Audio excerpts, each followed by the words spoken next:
قرآن ترجمے کے بغیر پڑھنے کا کیا فائدہ ہے؟ کوئی فائدہ نہیں؟ یقیناً کوئی فائدہ نہیں۔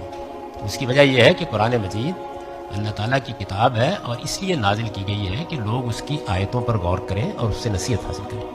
یہ میں نہیں کہہ رہا، یہ خود قرآن مجید نے اپنے الفاظ میں بیان کر دیا ہے۔ قرآن مجید میں اللہ تعالیٰ کا ارشاد ہے کتاب انزلناہ مبارک لیدبروا آیاتہ ولیتذکر اولو الالباب، کہ یہ بابرکت کتاب ہم نے اس لیے نازل کی ہے کہ لوگ اس کی آیتوں پر غور کریں اور عقل والے اس سے نصیحت حاصل کریں۔ تو اگر کسی آدمی نے قرآن مجید کو سمجھ کر نہیں پڑھا یا اس کا ترجمہ نہیں سیکھا یا اس کو کسی صاحب علم کی مدد سے نہیں سمجھا اور محض الفاظ دہرا دیے ہیں، تو اس نے تو قرآن مجید کے مقصد ہی کو پورا نہیں کیا۔